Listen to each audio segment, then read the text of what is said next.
আসসালামু আলাইকুম। আজকে দেখব আমরা সুইচ কেস রিলেটেড একটি প্রোগ্রাম। তো আমি এখানে অলরেডি সিনট্যাক্সটা লিখে রেখেছি। তো প্রথমে হচ্ছে আমরা একটা ভ্যারিয়েবল নিব, সেটা হচ্ছে ইন্টিজার টাইপের। সো ইন্টিজার এ এটা হচ্ছে ইন্টিজার টাইপের একটা ভ্যারিয়েবল নিব। এরপর একটা স্টেটমেন্ট প্রিন্ট করব। সো এখানে printf enter a number between 1 to 3, যেহেতু আমরা 1 to 3 প্রিন্ট করতে যাচ্ছি, 1 থেকে 3 পর্যন্ত তিনটা কেস দিব। ওকে,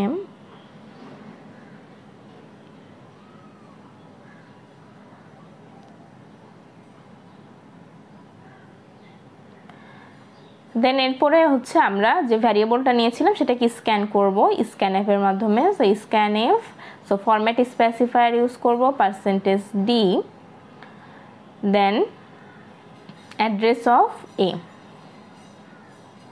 ওকে, আমরা হচ্ছে এখানে মূলত স্ক্যান করে নিলাম, দেন সুইচ কেস ইউজ করব। দেন সুইচের মধ্যে ভ্যালু পাস করব, সেটা হচ্ছে a এর ভ্যারিয়েবলের।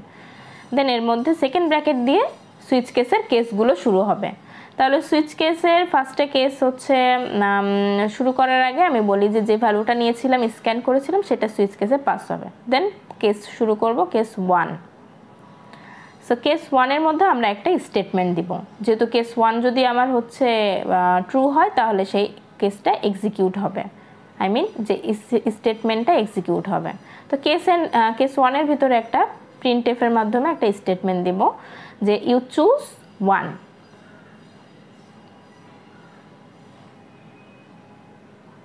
সো আপনারা চাইলে এখানে যে কোনো কিছু দিতে পারেন, সেটা আপনাদের সুবিধার্থে, বোঝার সুবিধার্থে। সো আমি এখানে দিলাম ইউ চুজ 1। সো এটা হচ্ছে প্রথমে ভ্যালুটা পাস করবে, ভ্যালুটা পাস করার পরে চেক করবে যে ভ্যালুটা ইন্টিজার টাইপের ভ্যালুটা মিলে কিনা। যদি মিলে থাকে তাহলেই হচ্ছে এই স্টেটমেন্টটাকে সে আউটপুটে শো করবে। দেন কেস 2। সো কেস 2 এর ক্ষেত্রেও এই সেম জিনিসটাই হবে, প্রিন্ট করব। সো আমি জাস্ট উপর থেকে যে স্টেটমেন্টটা আছে ওটা একটু কপি করে নিব। দেন এখানে পেস্ট করে দিচ্ছি। জাস্ট এখানে একটু চেঞ্জ করে দেব, 2 হবে এখানে 1 এর জায়গায়। যেহেতু কেস 2 যদি এক্সিকিউট হয় তাহলে কেস 2 যদি ট্রু হয় তাহলে এক্সিকিউট করবে ইউ চুজ 2। দেন কেস 3 এর ক্ষেত্রে, সো কেস 3 অবশ্যই আমাদেরকে প্রত্যেকটা কেসের ক্ষেত্রে একটা করে সেমিকোলন ইউজ করতে হবে। সরি, সেমিকোলন না, কোলন ইউজ করতে হবে, না হলে এক্সিকিউট হবে না। সো এটা কপি করে আবারও পেস্ট করে দিচ্ছি, জাস্ট এখানে 3 লিখে দিলাম। ওকে, এর পরবর্তীতে হচ্ছে আমরা পরবর্তীতে একটা ডিফল্ট ইউজ করব। প্রথমে হচ্ছে যে কেসগুলো থাকবে তার নিচে একটা ডিফল্ট ইউজ করতে পারি আমরা। ডিফল্টের মধ্যে একটা স্টেটমেন্ট থাকবে, যদি কেসগুলো একটারও ট্রু না হয় তাহলে ডিফল্ট কাজ করবে। তো এখানে হচ্ছে ইনভ্যালিড, আমি দিয়ে দেব invalid choice. So please enter a correct choice. তো আপনারা চাইলে ইচ্ছা মতো স্টেটমেন্টটা লিখতে পারেন আপনাদের সুবিধার্থে। সো আমি এখানে দিচ্ছি enter a correct choice. Okay, so একবার দেখে সেটা হচ্ছে 1 থেকে 3 পর্যন্ত শো করবে, আর যদি 1 থেকে 3 পর্যন্ত কাজ না করে অন্য কোনো ভ্যালু দিয়ে থাকে তাহলে ডিফল্ট কাজ করবে। এটা হচ্ছে বাই ডিফল্ট কাজ করে। ওকে, দেন হচ্ছে এবার কম্পাইল করে দেখব।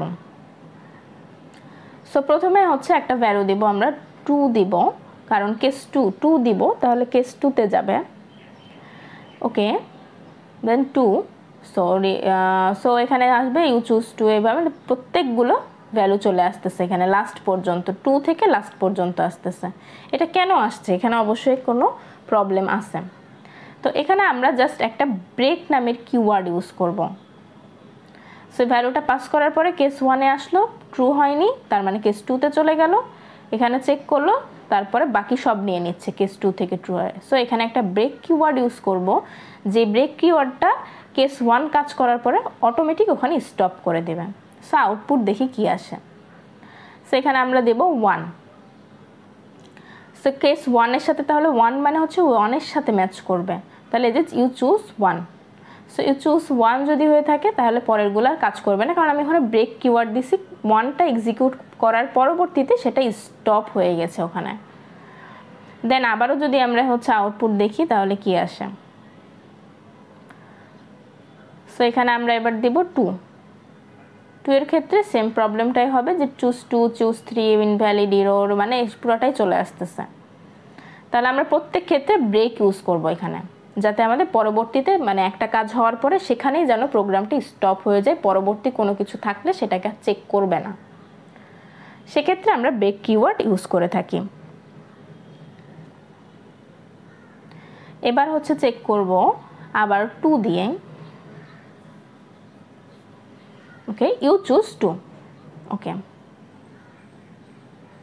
দেন এবার ডিফল্টের জন্য একটা চেক করতে পারি আমরা, সেটা হচ্ছে 4 ইউজ করতে পারি এখানে। সো 4 দেওয়ার পরে এখানে ইনভ্যালিড চয়েস এরর, প্রোগ্রামটা ঠিকঠাক কাজ করছে, সো এখানে কোনো এরর নেই। ওকে, দেন এই ডিফল্ট যে আছে ডিফল্টটাকে আমরা যে কোনো জায়গায় দেওয়া যাবে বা যে কোনো জায়গায় ইউজ করতে পারি, শুরুতেও ইউজ করতে পারি শেষেও ইউজ করতে পারি। তো আমরা হচ্ছে প্লেস করে দিব এটাকে একদম সুইচ কেসের পরবর্তীতে মানে ফার্স্ট টাইম। সো এবার চেক করব যে ভালো মতো মানে এটা কাজ করছে কিনা এই প্রোগ্রামটা। ওকে, দেন হচ্ছে আমরা এখানে আউটপুট দেখি। সো আউটপুটে আমরা এখন জাস্ট একটা কেস দিব, কেস 3, তাহলে ইউ চুজ 3। সো এটা প্রপারলি কাজ করছে।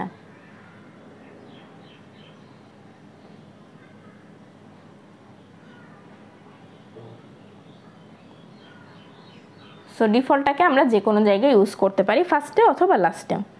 সুইচ কেসের আরেকটা ব্যারিয়ার বা আছে, সেটা হচ্ছে আমরা ইন্টিজারের জায়গায় যদি ফ্লোট টাইপের কোনো ডেটা টাইপ নিয়ে কাজ করি সেটা কাজ করবে না, সেটা ইনভ্যালিড আসবে আর অথবা কম্পাইলার এরর দেখাবে। তো এখানে আমি কমেন্ট হিসেবে লিখে দিলাম আপনাদের সুবিধা বোঝার সুবিধা। এই যে সুইচ কেসের এখানে এসে দেখাচ্ছে যে একটা ইনভ্যালিড মানে এখানে এরর শো করছে। তো আপনারা নিচে দেখে নেন যে আসলে মূলত এটা কি আছে, সেটা এখানে দেখাই দিচ্ছে যে নট অ্যান ইন্টিজার, মানে সুইচ কোয়ান্টিটিটা নট অ্যান ইন্টিজার। সো এখানে একটা টাচ, জাস্ট এটাকে ইন্টিজার ইউজ করতে হবে। ওকে, আশা করি আপনারা বুঝতে পেরেছেন। আউটপুটগুলো চেক করলে বারবার দেখবেন যে আউটপুট ঠিক আসছে, এখানে কোনো আর এরর নেই। তো আপনারা এই প্রোগ্রামটি অবশ্যই চেক করে দেখবেন, যদি কোনো প্রবলেম হয়ে থাকে তাহলে অবশ্যই কমেন্ট করে জানাবেন।